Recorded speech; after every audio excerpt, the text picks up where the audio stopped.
T minus 50 seconds.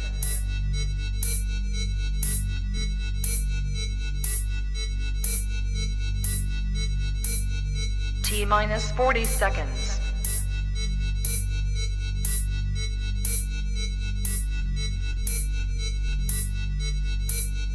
T minus 30 seconds.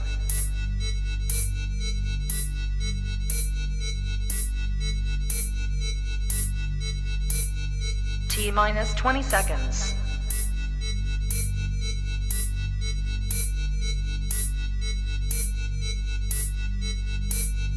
Ten, 9, 8, 7, 6, 5, 4, 3, 2, 1, 0.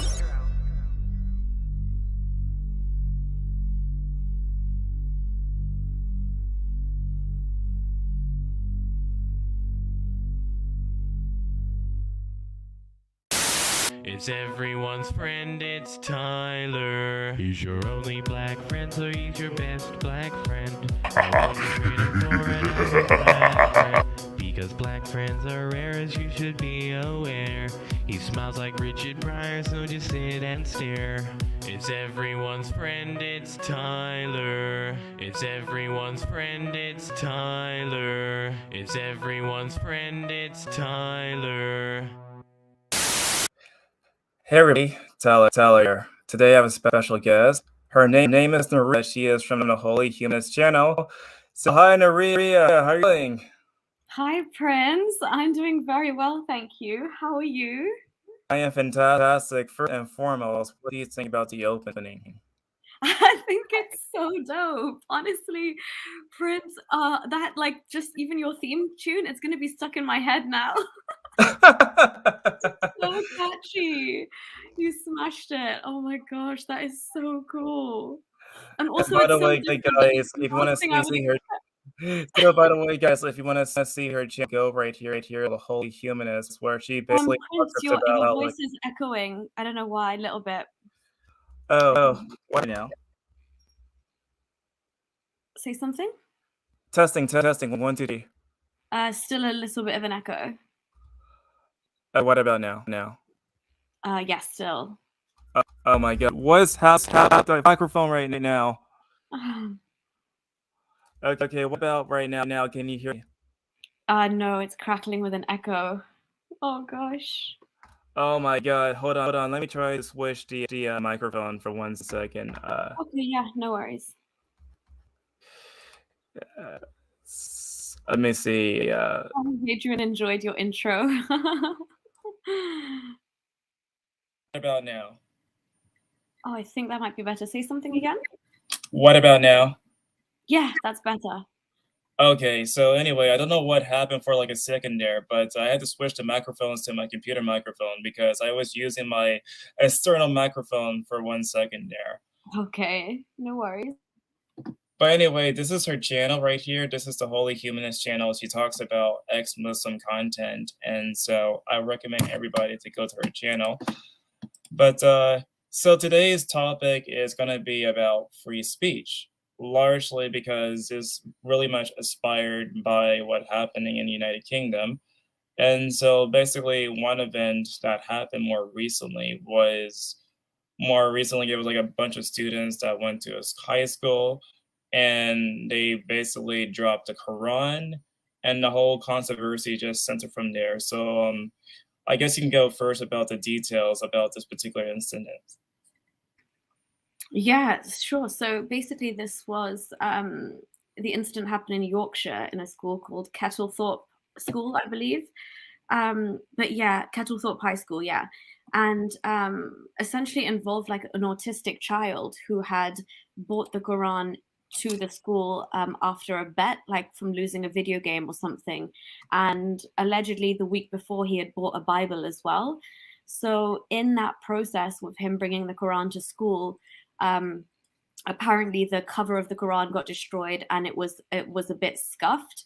So I've seen pictures and there was like a little bit of like kind of like what you'd see is like marks from it being on the ground, just on the very end of the page. It wasn't even over the writing per se, but essentially this autistic boy and his friends started getting death threats from other students after this happened. And essentially, the police had to get involved, and the Muslim local community got involved, and the mother of the child, as you can see in the picture, had to attend the mosque.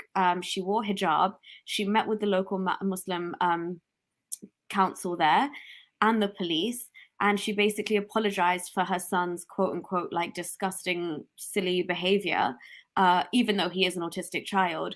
And then I'm not sure again, but as far as we know now, up until now, the children who had been giving death threats to them have not been suspended, or that like hasn't been looked into further. Whereas there was some talk about whether this boy and his friends have got suspended because of what's happened. Some reports said that they have, other reports have said not. Humanist UK have just kind of retracted their initial report because that they couldn't confirm the suspension. So we're not sure about that. But essentially, that's what went down. And it caused a whole question, as Prince was saying, about, you know, blasphemy in the UK, free speech and things like that. Yeah, let's go watch the video and see, like, you know, what's happening with the murder, because it's also really good to see the footage and just talk about it. So let's see the footage first, and then we can comment about, like, what's happened in the footage. Down and we research. Firstly, thank you so much for letting me come here today to speak to you. I know that what my son has done is disrespectful. He didn't have any malicious intent, but he's a very, very silly 14-year-old boy who does have some challenges. He does suffer with high functioning autism. It means that socially he doesn't always realise what is appropriate and what's not appropriate. And on this occasion, he has been completely disrespectful. He hasn't understood how sacred your holy book is. He actually, after the incident occurred, he realised he had offended a Muslim boy who was quite a good friend of his. He, off his own back, did send an apology to that boy and said that he realised that he'd been disrespectful. He told me immediately when I got home from work that night what he'd done. I told him he would need to face the consequences because what he had done was incredibly disrespectful. We sat down and we researched about the Quran.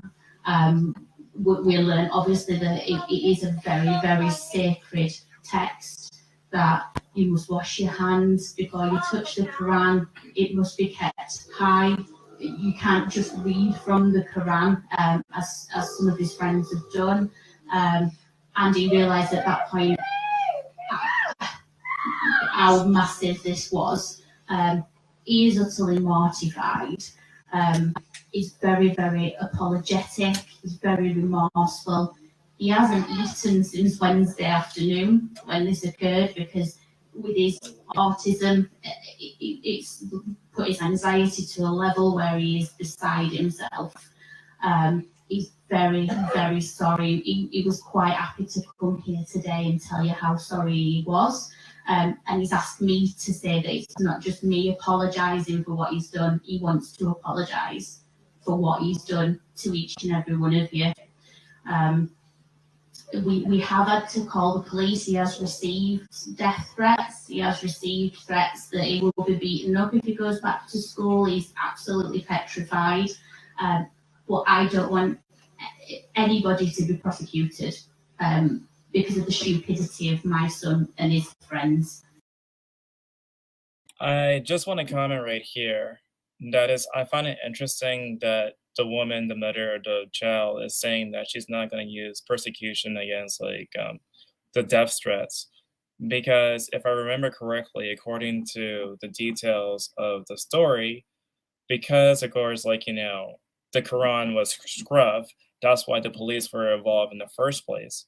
And so it seems as though that the police right here are taking priority about the Quran versus the safety of the woman, or misinterpreting it.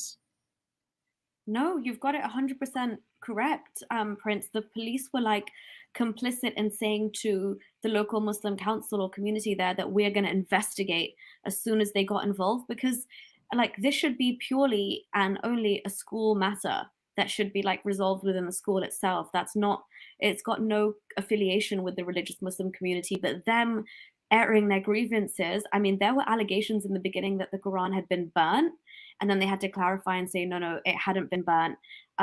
But when they got involved, that's when the police really kind of stepped up and said, we will like you look into this and investigate.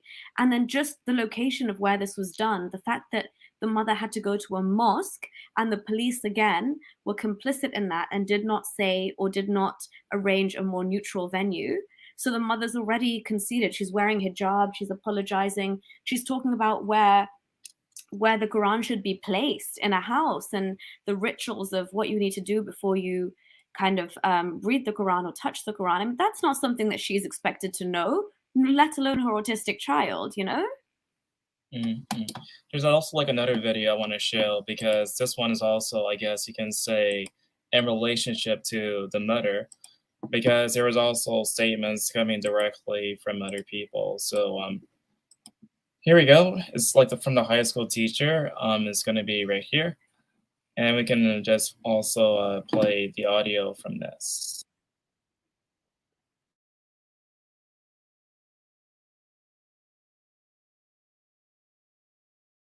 Oh, Prince, we can't hear the audio, Prince.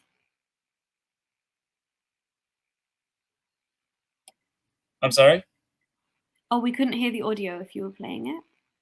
Okay, hold on. Let me try to reset the audio. Okay, cool. What about now? Hit play? No. Oh, okay, so I see what I did right there. So when I clicked share screen, I forgot to say share the audio. Okay. Oh, okay, fair enough. Oh my god, like today is like full of technical errors. I'm sorry, guys. That's Been like okay. really It's a lazy Sunday. Happens. okay. It's Oh, now it's stuck. Well, now it's Satan. stuck. Oh, it's playing. Oh, Okay, it's playing now. no. Maybe just give it a refresh. Hard to put the picture together. There's been a lot of young people involved, as has already been said, in terms of being interviewed and spoken to, and that will continue. As a school, we stand up for everybody working together as a community, centred around respect and kindness, and that's a very important agenda for every one of us.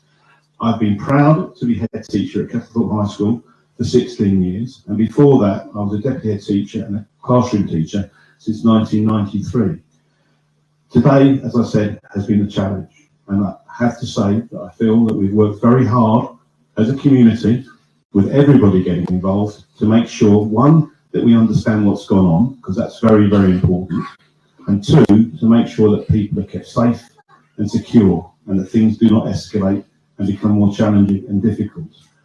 Today, we have got an understanding as to what's gone on. We've listened very carefully to the questions that were being asked, and we will continue to work as a community with your colleagues from the mosque and the wider community to fully establish what has gone on in terms of the questions that need to be answered, and also to look at how we can, as a community and wider community, further support young people with understanding how different faiths and different religions and different people from different backgrounds can work together and be part of a cohesive and collective community where everybody is valued. As I said, a very sad day. We understand exactly the sensitivity and the fragility and the concern that has been expressed by the Muslim community in particular, and we are wanting our pupils to understand and learn from that. We don't wish to see young people escalating the matter and taking the law into their own hands. That's very dangerous for everybody concerned. And we want to make sure that if anybody's got any concerns, they talk to adults, they talk to parents, and we share that information and that intelligence so that we can make sure that we do what we need to do together in the correct way, where everybody has a wider understanding of what is acceptable and not acceptable. As I said, a very, very sad day. Yeah, I think I got the idea from the video what exactly is happening. I think pretty sure like everybody else watching also probably have a good idea from the clip.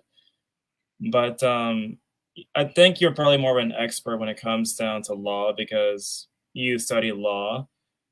So when it comes down to, I guess, like, property, like, would you say, like, according to British law, that if a student were to destroy the property of the school, that would be illegal, correct? Yeah, the property of a school, yes. What if a student were to destroy their own property, like a book, would it be illegal then? No. Right, because in the story, from what I gathered, because according to what I read, is that it was his own personal copy of the Quran. And so, in that sort of scenario, would it be, I guess, illegal for a student to desecrate his own book?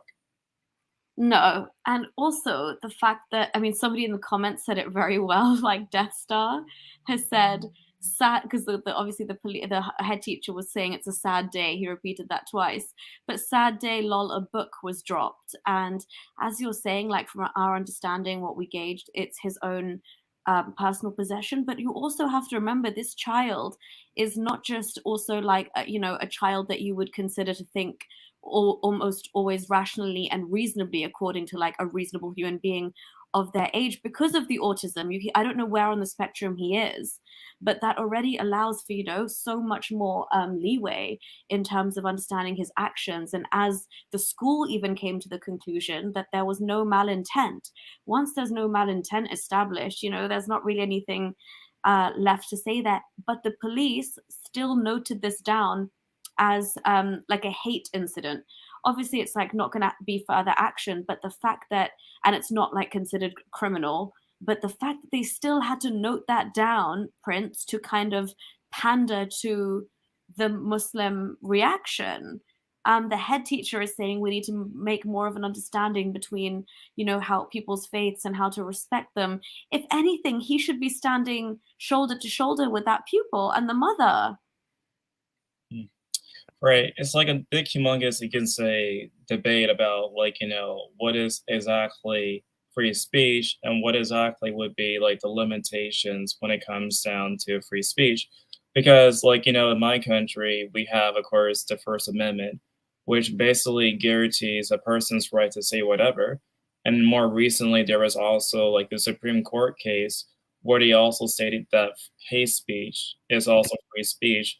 Whereas the situation in Britain's a bit different, whereas they actually do in fact have laws against hate speech, but at the same time they remove blasphemy law, I think more recently in the early 2000s.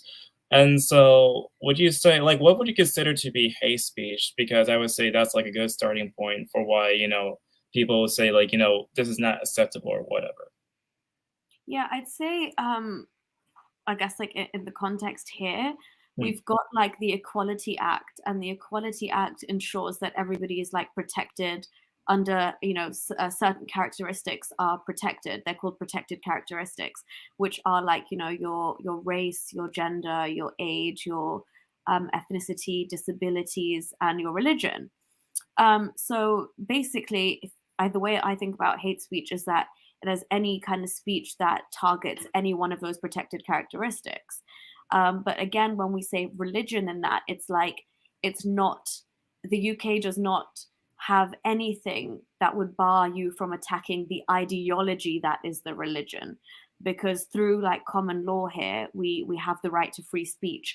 So you've got hate speech operating, and then you've got free speech operating as well under common law. But what they're trying to do, like in the case of this Yorkshire incident, is they're trying to conflate the two, and they're trying to say that like hate speech does not go further enough and far enough to protect our right to like not have Allah and not have Muhammad insulted.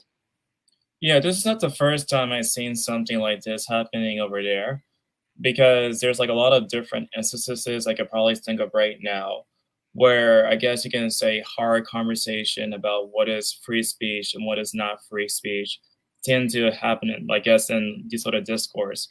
Like, even as early, I guess, during the 1980s, earlier, before like the space, we were talking about movies and how I like the sci-fi movies, all that kind of stuff. Because during that time period, there was like a bunch of like, different types of horror movies that were like, really gory, stuff like Evil Dead or like, Cannibal Holocaust. And I remember reading at some point for the case of the United Kingdom that they basically would consider such movies with extreme gore as video nasties. And so basically they would have a list of, I guess you can say, inappropriate titles. And they would also demand the distributors to also, you can say, cut certain parts of movies because it was too extreme by the rating board's, I guess, sensibilities. Or I guess more recently, I guess there's just one person I've heard about from Scotland, and I think his name is Count Dankula, where he posted a video of, I guess you can say, of a Nazi pug, and he was like, making fun of all the, I guess, that kind of stuff. And because he posted that video, he was actually arrested because they deemed the video to be too offensive. And so, would you say that something like free speech is a constant, like you can say, struggle over there? Yeah, oh yeah, 100%. I haven't heard of this exact example from Scotland, but I'll definitely look into that one. But I would say it is a constant struggle in the sense that, like, the law in terms of like judicial reviews for already like verdicts that have come out which are meant to set precedents, they are being challenged. So the concept of free speech and hate speech, and like, just identity politics is always being kind of in this like tug of war situation. So it's a really complex area. I mean, even I don't feel 100% comfortable always trying to define it, or like in a way that would match up to what a secular progressive nation should be, whereas you're also still protecting people enough. So I mean, the best we've come to, I think, so far is an incitement to violence. Once you cross the line where your speech is inciting violence, that's like a kind of good benchmark for that's where it needs to become criminalized. But again, I think religious people and religious communities try and push that threshold a lot further like down and say that, oh, but according to our beliefs, you should not be doing that. Therefore, you need to criminalize something based on our beliefs. And that's just not how it works. Like, it's just, you've got enough protection under the current scope of the law at the moment. And that should be enough. The rest is beyond that, it's your feelings and your sentiments that are being hurt. Right. Earlier we were just talking about, I guess, the issue of hate speech, because even, I guess, maybe from a much more American point of view, the term hate speech come across as very, you can say, nebulous, because ultimately, I guess, how people perceive hate, it seems to be a very kind of subjective thing, because what is hateful towards me is not hateful towards you, and vice versa for everybody else.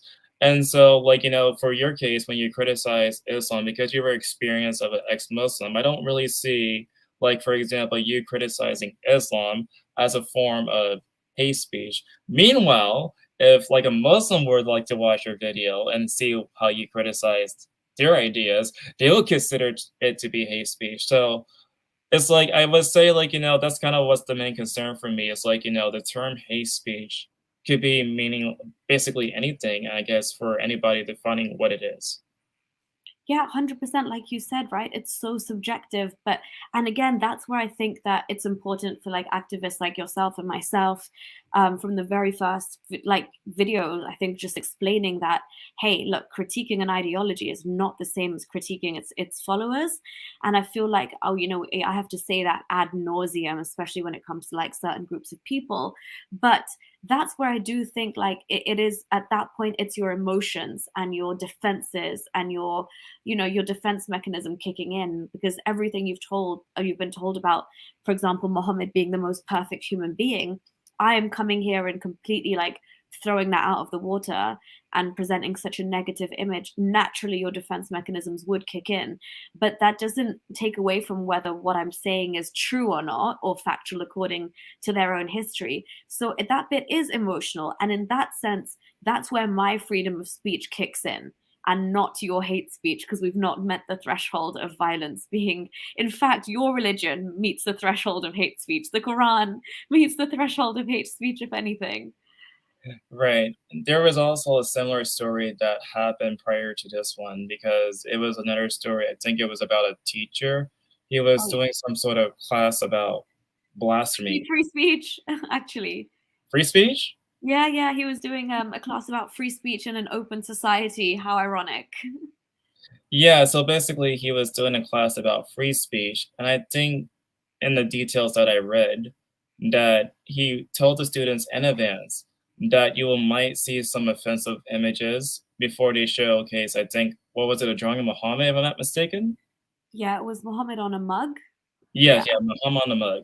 And because even though he told the students in advance that he was going to do this, they still basically they made the whole guy just go into hiding because they were too offended by the image of the mug.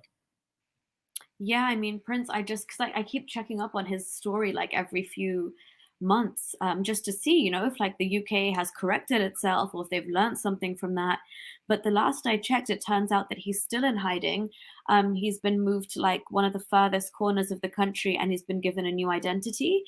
And it's affected him and his family so much to the point where they said that or like because his life was under threat, like you can imagine how much that it would have affected his own mental health, leaving everything you've ever known, given like witness protection in a country where you would think that you have the right to do this. Like you are giving in to the police. Everyone is complicit in giving in to the intimidation.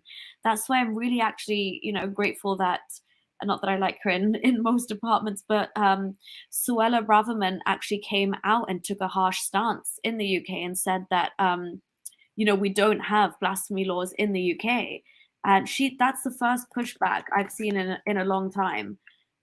So I'm glad that there was some rhetoric from the government in that, like, this is not gonna fly in this country and we can't allow people to get away with it. I think that sends the right message, and I feel like in the UK we've been way too slow with giving that message. Yeah, that's the same thing with the case of like I think it was a French teacher. I forgot his exact name. I think it's Semia Parte or whatever. He Samuel Paty, yeah. so he did something similar in a class, and then the Muslim student basically told the parents. And then there was some sort of video I think I saw where he was like some sort of, I guess, guy just telling everybody what happened who was a Muslim. And then of course, as soon as he left, I believe he was actually killed because of the title telling of, like, I guess from this Muslim student. And he did the exact same thing like this guy did for the UK. He basically told everybody, hey, this is gonna happen, and of course, be prepared for this happen. And basically, he died because of that. And fortunately, I guess for the case of France, I think what they did after his death was put like an image of like I think it was a Charlie Hebdo image on top. I think I'm not sure if it was like the Eiffel Tower or whatever, but some sort of place. They put the image after. I guess they heard the news about that. Yeah, I think they basically put like Charlie Hebdo cartoons all over some of the Yeah. central buildings in Paris.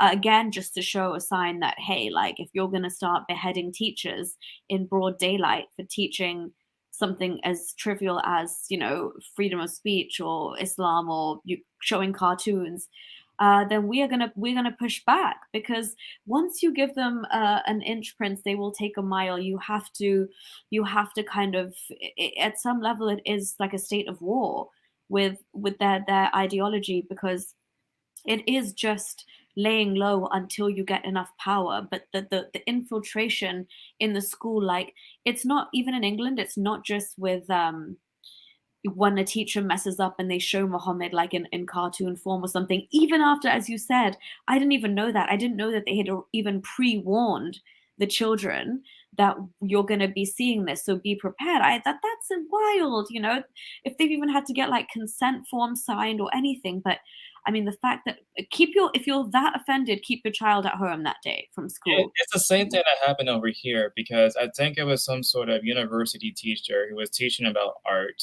And he said, specifically in the syllabus, that you're going to show, like, these sort of images of religious figures, including Muhammad. And of course, as soon as the students particularly the Muslim students, saw the image of Muhammad in that art class at that university, they also, I think, fired the teacher because there were too many complaints from the Muslim students. It's happened more recently in the States. Oh my God. See, this is becoming an issue everywhere because even in Canada, we saw that school who had wanted to host that Yazidi ISIS survivor. Yeah. I forget her name now. I think it's Nadia something. But they pulled out last minute amid fears of Islamophobia being generated. I mean, since when a Yazidi girl who has escaped ISIS and lived in their presence as a sex slave, telling her truth and speaking her truth and alerting the world to the human rights violations that are taking place against the Yazidis, the literal genocide of them. Oh, Nadia Murad, thank you, Hadrian. Yeah, that's her name. So same thing happening in Canada, but Prince, as I was saying, like even in the UK, it's not just when something happens. Like even for example, the national curriculum that is being taught, when they are now naturally enabling more just awareness about the LGBTQIA community, there's protests outside to like just to change the syllabus. The syllabus matches with Islamic doctrine and doesn't teach anything that goes against Islamic doctrine. And again, that kind of pressure the schools succumb to. So they're not just out there waiting for someone to display a Muhammad cartoon. They've got problems with everything. So you're in a Well, secular. another example of this would be like, I think it was a movie that was produced by, it was like Shia Muslims. And I forgot the title of the movie though, but it came out, I think, last year. And there were like a lot of Lady of Heaven? What was it called? Lady of Heaven? Yes, that one. Lady of Heaven. There was like a lot of pressure, I guess, for British movie theaters to not show the movies, and there was like a lot of protests too, because many, I guess, Sunni Muslims were offended by the movie. It was actually the Shia Muslims. Shia Muslims? No. Yeah, it was because basically the four rightly guided caliphs in Islam Yes. after the Prophet, that's who the Sunnis believe in, right? Whereas the Shias kind of break off at that point. So this showed like Umar and Abu Bakr to like as very nasty characters, which, as you said, like would be quite offensive to the Shias. And also it shows that Muhammad's like child bride, Aisha, also like had a hand in his death, like in like exacerbating the poison that he had taken in Khyber when that Jewish lady poisoned him. So that I mean, again, they protested even like in local cinemas and up north as well. But again, based on their peaceful quote unquote protests, the cinemas actually pulled the movie from the screens. So there were very limited cinemas that were actually showing that, and like within a few weeks there were very few viewings left. And again, I went to watch it and it was just full of Shia Muslims who were like revering it so much. Prince, I'm saying, like they were in literal tears, like sobbing, wailing next to me. It was like, yeah, it was crazy. Yeah, the thing about the protest is like, okay, there's one set of Muslims that obviously don't like it, but then there's like another set that likes it. So it's like, how do you deal with this sort of situation where one sex likes it, but the other sex don't? It's just like I guess that they're just like, oh, whoever we're more intimidated by. Yeah, it's the thing. It's the same thing. Like, I think when the movie The Life of Brian came out, there was like a humongous controversy back then too. I think it was like the 1970s, where I would believe that certain countries may have banned or maybe have censored the movie because I guess they deem it to be too offensive. I think there was also, I think, some sort of debate where I saw the members of Monty Python, I guess, debating like, the clergy of the church about the particular issue about The Life of Brian. But I guess like that movie has gotten so integrated into our culture where people don't think like twice about that movie. Even Christians like The Life of Brian. Do you think you need to have some sort of Life of Muhammad someday? Oh my Maybe gosh. someday. Oh, 100%. Like I always say, like, you know, like wherever this movement is going, we'll know that like it's really gotten somewhere to a point where everything is hunky dory when there is a movie like Life of Brian out for Muhammad. Was that the way that movie absolutely takes the piss out of the whole story. Or like we come from a society where like obviously Shia Muslims have this, which they really like Lady of Heaven, for example, which completely suits their narrative. As a Sunni Muslim growing up, the movie that I had that was the closest representation to the Islamic story was The Message, a movie. It's got Anthony Quinn. I think it's a 1950s movie. But in that, like Muhammad is so revered that he's not even like he's not even a character, a real person. There's just like this really slow, dramatic music that plays whenever he's supposed to have said something, and then you only hear what he's spoken from the other character's monologue or conversation afterwards. So if we're at that point and we're stuck in that for so long, when we can get to a point of, you know, Monty Python type movies for Islam, that's when we've done something, Prince. Yeah, I think, you know, if someone has the guts to do that and not get beheaded and, you know, don't have to worry about the security and everything else, that would be fantastic. But unfortunately, it's like the opposite because last year it was like the author, oh my God, I forgot the guy's name just right now. Damn. It was this author, he made like the Satanic verse. What's his name? Saudi Rushdie, right? Yeah. Saudi Rushdie. So, because I remember reading the news station the other day where basically he was giving some sort of speech talking about he was really appreciative, like, you know, going to the States where free speech is still here. And the moment he started doing that speech, it was reported they were stabbed multiple times because they found the book to be offensive. And even prior to that whole entire controversy, like I believe it was like, you know, some editors also had to go into hiding because it was too offensive, or that some translators were also killed because of that book. And of course, the whole issue of them trying to hide from danger because they found the book to be super offensive.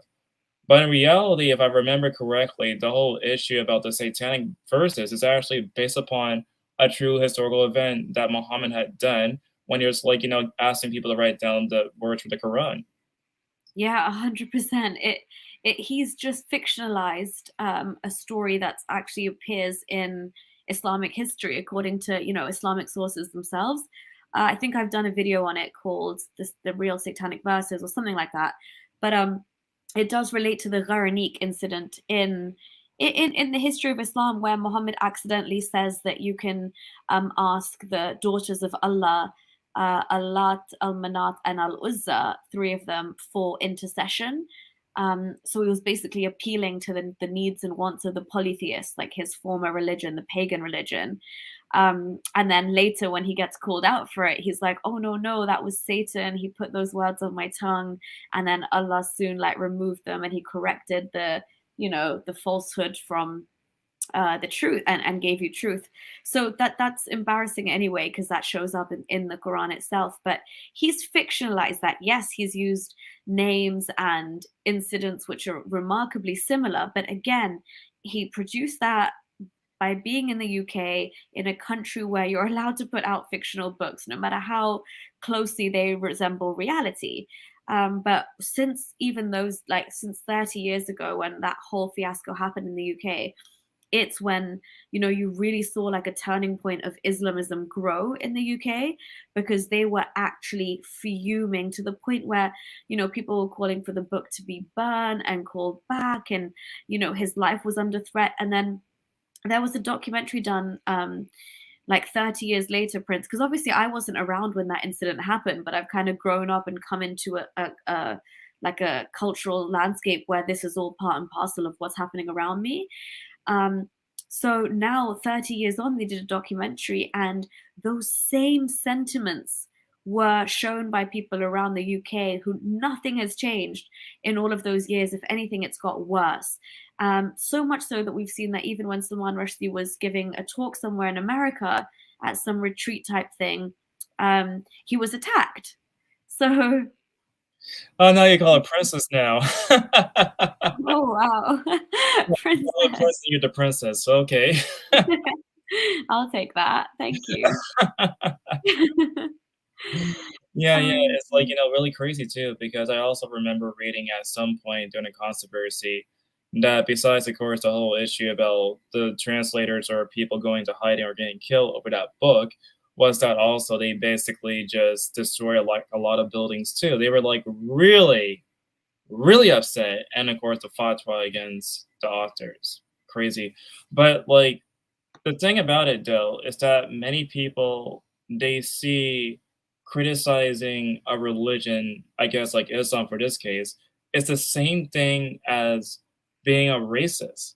And I don't necessarily see how the two can possibly connect because most dictionary definitions that we know it has of course racism as defined as prejudice against somebody based upon their characteristic, based upon their race rate. Whereas, of course, if you criticize the ideas of, I guess, like, religion like Islam, it would be the complete opposite of, like, being racist. And so, like, why would you? I'm kind of curious, like, do you think that, of course, like, obviously the whole issue about Islamophobia is like a whole entire debate about that word, too. But what do you think about that word specifically? Because obviously, criticizing a religion is not being racist. But at the same time, people insist on use the word Islamophobia. What do you think about that? yeah, I think again, it's like a last kind of resort from Muslims to try and conflate or find some protection in the law for themselves to like, make them some specific category of protection under the banner of Islamophobia, where, as you said, like when people try and conflate Islam with a race, you 100% can't do that because Islam itself has come out of, let's say, regardless of all of the different theories out there, the Arabian Peninsula, right? And then even I would go as far as to say like it has like a supremacy element to it, where Qurayshi Arabs are preferred, but then Arabs in general, and then like Black Muslims are just considered, less Muslims anyway. South Asian Muslims are considered converted Muslims as well. So it's kind of, there's so much going on there. But there's Indonesian Muslims, there's Malaysian Muslims, there's Muslims from all over the world, and the only thing they have in common is Islam, not their race, not their ethnicity, not their, lineage, nothing.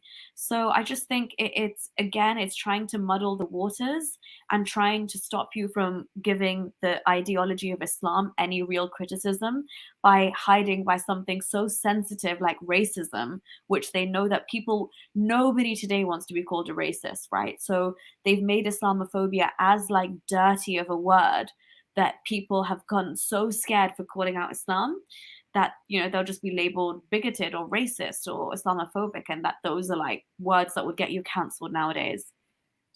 Yeah, it's just so weird to me because, I don't want to generalize, political sides because obviously, for my case, I'm not part of any political party. Like, I see some, like, issues on both sides, no matter where it comes from. Yeah. But it seems still, at least in my perspective, that I guess those who tend to consider themselves to be left wing have a bigger problem trying to criticize the ideas versus somebody that's on the right. And it's like, how can we possibly, I guess, encourage like, people on the left to, criticize the ideas without saying, you know what, this is actually, racist for criticizing the idea. Like, I guess, for my case, like, I try to, critique the ideas no matter the side. And I guess that's my way to try to normalize. So it's actually okay to, be whatever kind of political side and, criticize the ideas. Like, what would it take for society to, I guess, go past that point? That's a hard question. Yeah, no, that's a really hard question, especially like the more polarized, both sides are getting, and the more like identity politics are at play, and the more that Islamophobia is used as a successful trope, it's getting harder and harder to push back, especially with the way that like the left is kind of in bed with, narratives like you were saying, like talking against Islam, it's racism. And then activists, I guess, or people who speak about these things are kind of politically homeless anyway, because you don't want to be so far on the right that you're considered almost like bigoted and actually racist.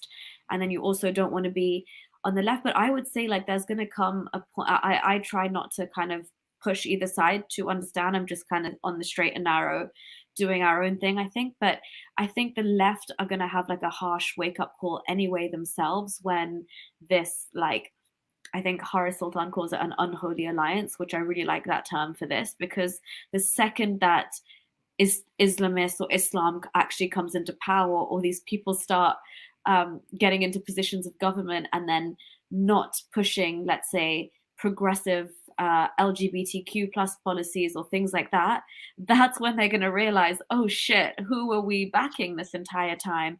So I'm kind of waiting for that to all come to a head. And in the meantime, just call out both sides for, what they're lacking to address. All right, we have a comment directed towards you. So the comment says right here, I'm from Malaysia originally. Let's see, I know exactly what Naria talks about, only care for Muslims, not us Indians and Chinese. Very sad, actually, that we're treated as second-class citizens. Oh yes, Desperado Kumar. I agree with that 100%. I actually lived in Malaysia myself, and it wasn't even just. The nice thing is it's pluralistic in the sense that you get holidays for everything. So you'll get Chinese New Year, you'll get Diwali, then you'll get Eid, which is Hari Raya, I think, in Malaysia. But there's so many holidays because there's so much to celebrate. But then you actually have positive discrimination against like the Orang Asli, like the native population of Malaysia. They're actually enticing them with jobs and like houses and like a subsidized future if they convert to Islam. So slowly but surely the Malaysian government are trying to weed out the indigenous culture of Malaysia as well. So I think that's really awful on their part, and people need to talk about that a lot more and push back. Again, because they're trying to homogenize Malaysia to be, as Islamic and Muslim as possible. And I think, again, it's just pure colonization of the people who were first there. These are the indigenous people of Malaysia.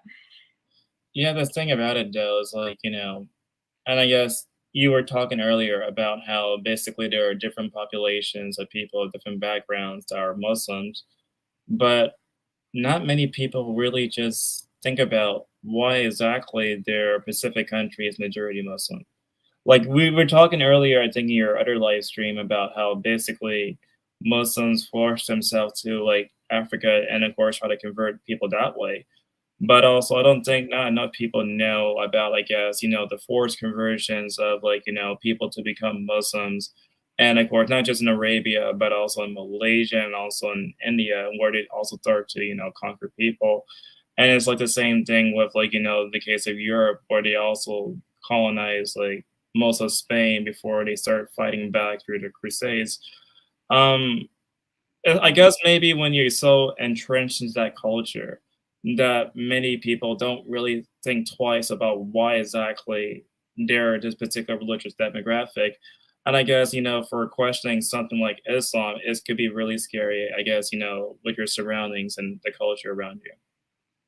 Oh yeah, 100%. Like, what's happening in Iran right now is kind of shows you what happens when generations and generations of a really, really rich ancient culture is like absolutely done with the colonizing like Arab culture that was enforced on them.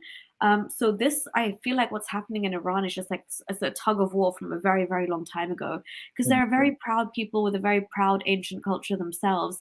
But then you've got countries like, I'd say other countries that have gone so entrenched in Islam, as you say, that any challenge to Islam or Sharia or the way of life there is not like them getting independence of any kind or breaking the shackles of Islam.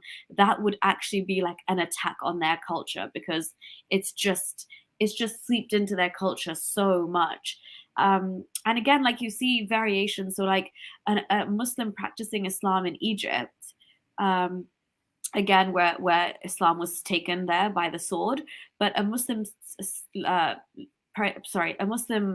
practicing Islam in Egypt would be very, very different from a Malaysian Muslim practicing Islam in Malaysia.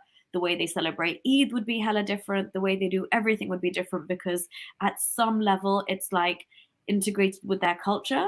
But there's most countries around the world consider that their culture now. So like even if you go back to Morocco and you look at the Berbers and things like that, there's so many Berbers who are like, no, we have these traditions and this is the way we do it. But you have to go into the mountains to find those people who are separating themselves from Islam, whereas the rest of Morocco is so proud of their Islamic heritage, you know?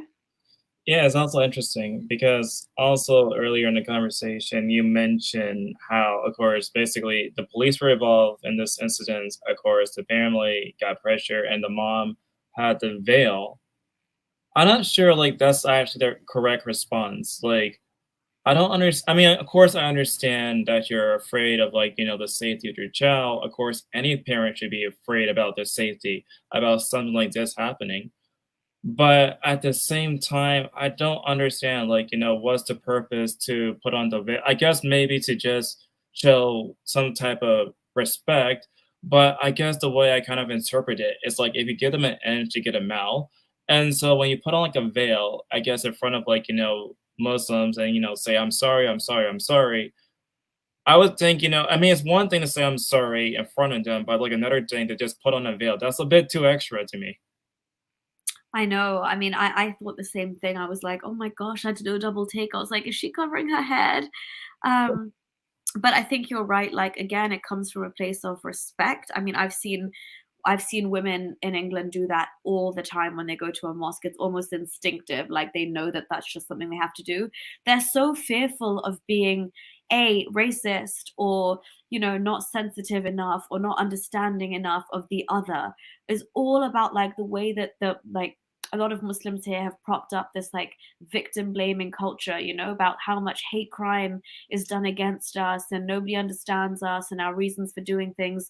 So a lot of non-Muslim people go out of their way to accommodate them. And I think, again, she was coming from a place of already conceding and saying what my son did was really silly.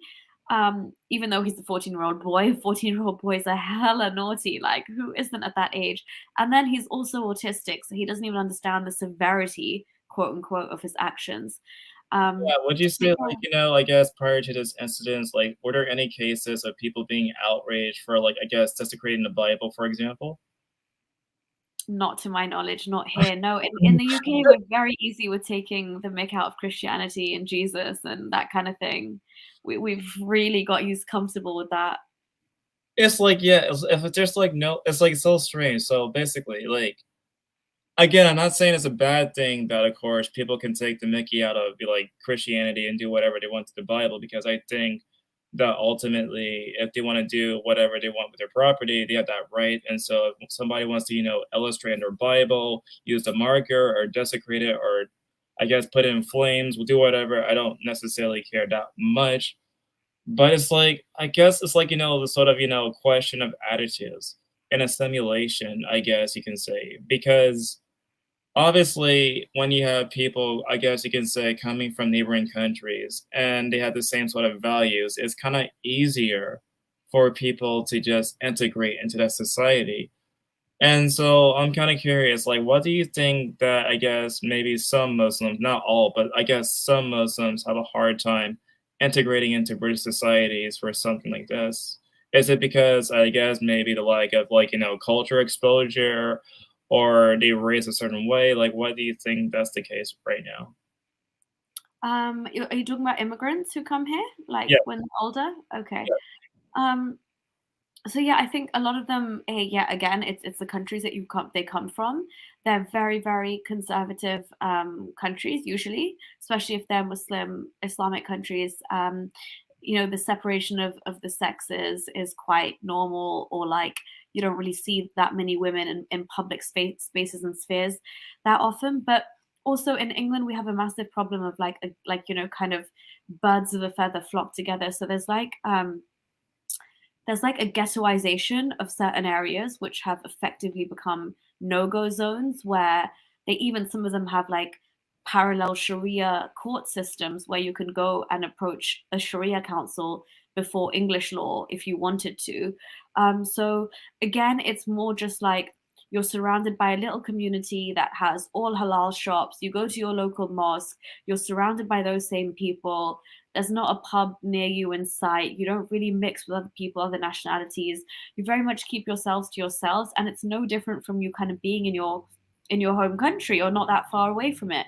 And I just don't think we've managed to kind of assimilate across the entirety of our country in a way that's healthy. And I think that's like a massive part of the problem here.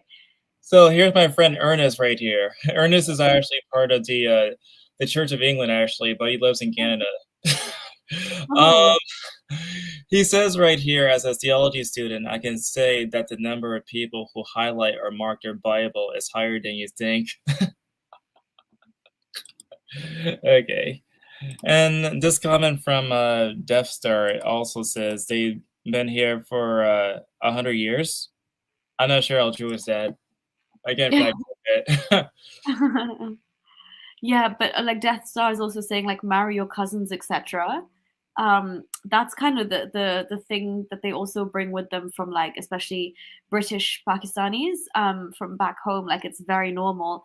And now we have like a health crisis in the UK where even like our National Health Service is saying, hey, this disproportionately happens only amongst the Pakistani community, and it's causing like serious health concerns, and children are being born with such horrible defects. And again, because they're in these communities, it's happening, whether it's forced marriages, arranged marriages, or whatever, it's happening, and they just haven't integrated to such an extent. But also, Prince, just on that, like there's also like a large British Pakistani portion of the society here have strong links to some of the leading Islamic parties back in Pakistan, and they are very, very pro blasphemy laws and kind of, you know, nobody defames or talks badly about the prophet. And so those people have been kind of deployed here to run mosques and communities, and so they come with that hardline approach, which is why we saw the Muslim community in Yorkshire like get so quickly involved in what would ordinarily be just a school matter. Do you get what I mean?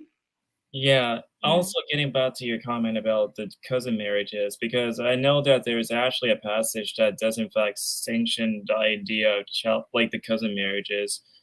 And if I remember correctly in the data, like I think to a certain extent, like large populations, I can't remember the exact countries right now, but large populations, I think maybe like in Pakistan or whatever, have these sort of cousin marriages, which of course contributes to all these sort of issues that people have much later on. It's just there's like a lot of stuff going on that's wrong with Islam right now. Yeah, there's so much stuff, honestly. So much So, Prince, I wanted to actually ask you, Prince, you know, for example, like because of everything we talked about in terms of blasphemy in the UK, but like the pushback against, as in basically like the reactions of Muslims when it comes to like, let's say even just like a mug that had Muhammad's picture on it, yeah? Do you think that not just because Christianity is like kind of just, you know, a background religion now that some people can care for and some people don't, but it doesn't matter.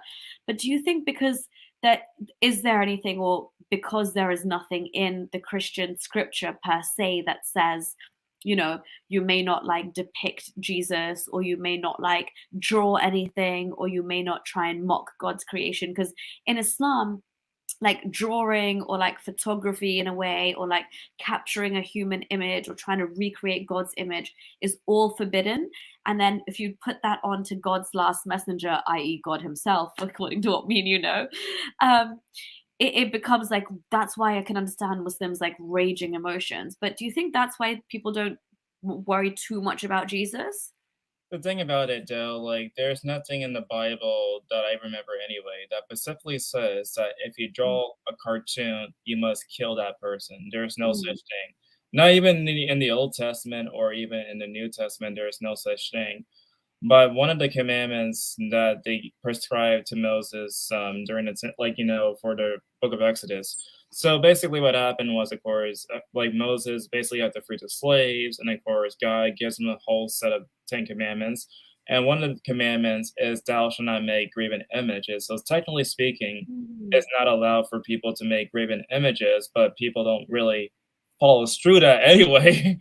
But and also when it comes down to the New Testament, there are, I guess you can say, passages right there where Jesus Christ said himself that if somebody is not necessarily interested in hearing the word, you just walk away. And so basically, of course, he encouraged people who, of course, if they're not interested in the faith, they can just walk away and, of course, they don't do their own stuff. And so there's Mm. no such thing, to my knowledge, anyway, right now, that mandates believers or Christianity to just kill somebody just because they drew a cartoon. Nothing like that. Okay. No, that's good. That makes sense. And also the graven image thing, yeah, that's so true. I remember, I actually think that's kind of where Islam maybe had picked that up from as well, because Muhammad was like so like, oh God, no. But no, that makes sense actually, and because nobody takes that seriously. But then it is almost like how the Muslims say, like, there's no compulsion religion. That's what the Quran says. But that is kind of literally what like that this message is what people genuinely take for real. Whereas half the nice Muslims say that there's no compulsion, but the rest say he or she changes their religion, kill them. You know, so All right, this is coming from Ernest. Okay, it yeah. is discouraged, but the punishment comes from God. We call it not in Scripture, New Testament at least, to violence to those who draw or depict God or Jesus.